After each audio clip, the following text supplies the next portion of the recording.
Selamat datang di Islamic Education Channel. Di channel ini Anda akan mendapatkan video-video tentang Islam dan secara khusus video-video pembelajaran terkait mata kuliah pendidikan agama Islam di perguruan tinggi umum, khususnya di Universitas Pendidikan Indonesia. Bagi Anda yang baru berkunjung ke channel ini, jangan lupa untuk subscribe. Dan supaya mendapatkan notifikasi dari semua video yang kami upload, jangan lupa pula untuk mengaktifkan tombol lonceng. Semua video ini bisa Anda tonton, dan jangan lupa ketika Anda menonton salah satu video kami untuk menontonnya sampai akhir. Dan jangan lupa pula untuk memijit tombol like. Kalau merasa Anda video ini bermanfaat, silahkan untuk share. Dan kalau ada pertanyaan serta masukan ke channel ini, silahkan klik di tombol komentar.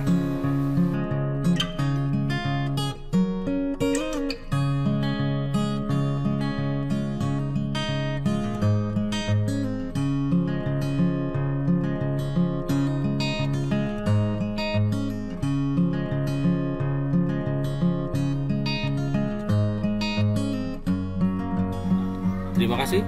Assalamualaikum warahmatullahi wabarakatuh.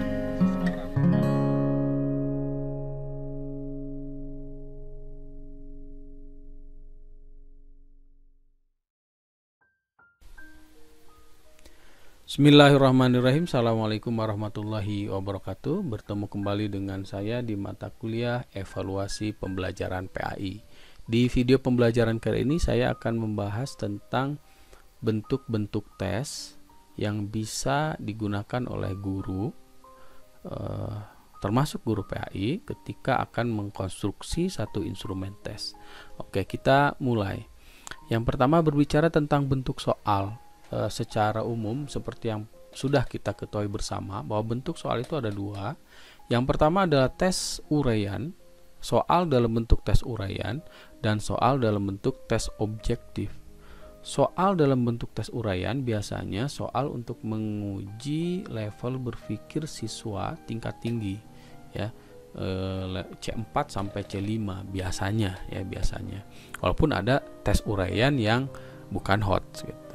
Tapi bukan dalam pengertian tes objektif tidak bisa digunakan untuk mengukur tingkat kemampuan tinggi atau hot, tapi bisa saja gitu, ya, tes uraian pun tes objektif pun digunakan untuk mengukur level berpikir tingkat tinggi, tapi yang biasanya digunakan itu adalah tes uraian, ya. Tapi sekali lagi, tes objektif pun bisa digunakan untuk, terutama yang multiple choice, untuk mengukur level berpikir siswa tingkat tinggi. Oke, kita lanjutkan terkait tes uraian sekarang, ya. Nah, jenis tes uraian itu ada dua. Yang pertama, jenis uraian yang bentuknya bebas. Jadi soal uraian yang bentuknya bebas. Artinya jawaban yang dituntut, jawaban siswa tidak dituntut untuk menjawab aspek tertentu atau bagian tertentu. Jadi siswa bisa menjawab, mengeksplorasi jawaban lebih luas, atau dikenal dengan istilah extended respon gitu, ya. Jadi tidak dibatasi.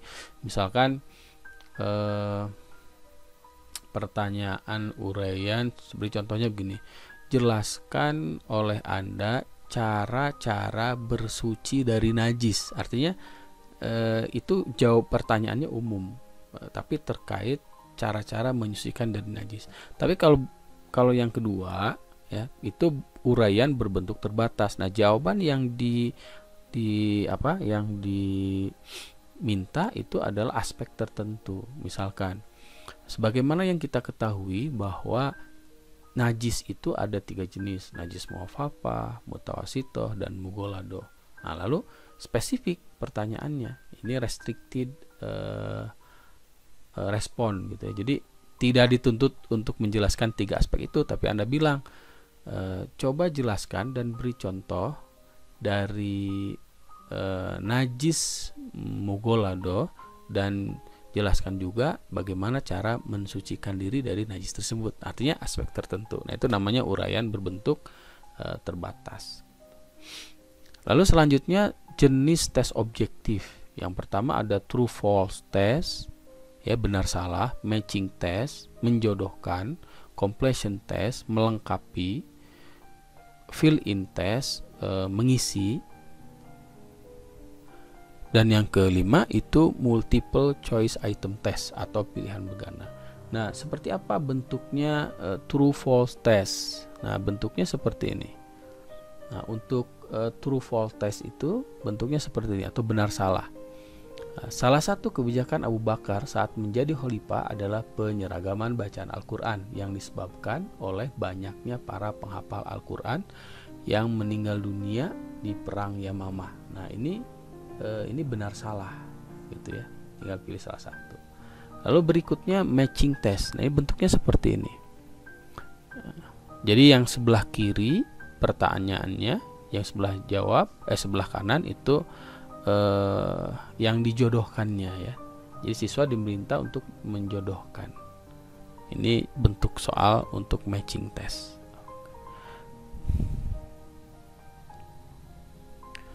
Lalu selanjutnya bentuk fill in test. Nah, ini bentuknya ya. Contohnya ini instruksi pengerjaannya. Soal nomor 1 sampai 6 isilah titik-titik berikut ini. Nah, contoh ini bentuk cerita tapi siswa tinggal mengisi ini ya. Itu namanya fill in test. Oke. Selanjutnya itu adalah completion test. Bentuk melengkapi. Nah, contohnya ini, lengkapi kalimat di bawah ini dengan benar. Nah, ini ya. Jadi jawaban ringkas ya, jawaban ringkas gitu. Ini bentuk completion test. Lalu selanjutnya multiple choice item. Nah, ini ada beberapa jenis ya.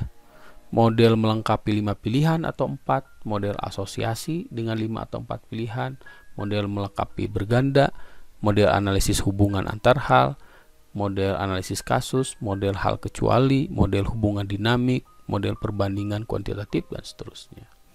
Nah, ini model melengkapi 5 pilihan. Modelnya seperti ini. Nah, Anda bisa lihat ini model melengkapi 5 pilihan. Biasanya untuk SMA 5 opsi, untuk SMP 4 opsi, SD itu 3 opsi. Tapi pada prinsipnya Anda sebetulnya bisa bervariasi ya. Sebetulnya bisa bervariasi. Lalu yang selanjutnya model asosiasi. Nah, bentuknya seperti ini ya. Ini petunjuk pengerjaan soal. Nah, ini model asosiasi. Gitu. Oke, Anda lihat cara pengunjukan soalnya. Ya. Oke. Lalu selanjutnya model kompleks. Nah, ini contohnya. Ini petunjuknya ya. Tulislah A bila 1, 2, dan 3 betul dan seterusnya. Lalu ini soalnya. Hal-hal yang termasuk perbuatan toharo adalah 1, 2, 3, 4. Siswa diminta menjawab sesuai dengan yang tertera tadi. Oke. Nah, contoh soal yang lain misalkan ini ya. Nabi Muhammad adalah nabi terakhir. Beliau adalah seperti yang tadi. Contoh pengerjaannya. Lalu ini model analisis hubungan antar hal ya, ini pengerjaannya ya. Pilih A jika pernyataan betul dan seterusnya. Ini petunjuknya, poinnya ini adalah petunjuknya. Sehingga nanti soalnya tinggal seperti ini ya. A itu jika pernyataan betul, alasan betul, dan keduanya menunjuk hubungan sebab akibat. Nah, contohnya ini soalnya. Nah, di antara sebab-sebab wajib haji adalah Islam. Sebab tidak wajib bahkan tidak akan sah haji orang kafir. Nah, ini pernyataan pertama, ini pernyataan kedua, dan ini ilustrasi hubungan sebab akibat. Lalu selanjutnya bentuk analisis kasus. Jadi diberi ilustrasi dulu ya, ini kasusnya. Bisa cerita ataupun pernyataan bebas. Nah, lalu siswa diminta untuk menjawab berdasarkan ilustrasi ini. Nah, itu model analisis kasus. Selanjutnya multiple choice itu model hal kecuali. Nah, misalnya nih, untuk soal nomor 1 sampai 5 Anda diminta 2 jawaban. Pada kolom sebelah kiri, artinya ini ya, itu ada 3 macam kategori. Jadi kategori kriteria untuk menjadi khalifah dalam pemerintah Islam, sifat-sifat orang yang sombong, dan sifat-sifat yang dimiliki oleh Rasul. Sementara pada kolom sebelah kanan ini terdapat 5 macam hal, di mana 4 diantaranya, jadi 4 diantara ini berhubungan erat dengan salah satu kategori ini. Nah, instruksinya, kategori manakah yang berhubungan erat dengan 4 hal tersebut? Dan pilihlah hal yang tidak termasuk kelompok hal yang dimaksud di atas. Nah, kategori yang berhubungan erat dengan ini dan sidik, amanah, khianat, tabligh, patonah. Berarti ini ya, sifat-sifat yang dimiliki oleh Rasul. Berarti jawabannya adalah C, dan pilihlah hal yang tidak termasuk ke dalam kelompok hal dimaksud di atas. C dan sidik, amanah, khianat, tabligh, fatonah. Nah, ini khianat gitu. Jadi jawaban itu C, 4. Nah, gitu ya, itu model hal kecuali. Ya, lalu selanjutnya model grafik, tabel atau gambar. Nah, seperti ini ya. Perhatikan gambar di bawah ini. Nah, ini model gambar. Jadi menyertakan gambar dalam soal. Saya kira untuk opsi ini tidak ada masalah ya. Saya kira itu untuk penjelasan tentang bentuk-bentuk soal. Mudah-mudahan bisa membantu Anda dalam mengkonstruksi soal lebih jauh lagi ya. Terima kasih sekali lagi. Assalamualaikum warahmatullahi wabarakatuh.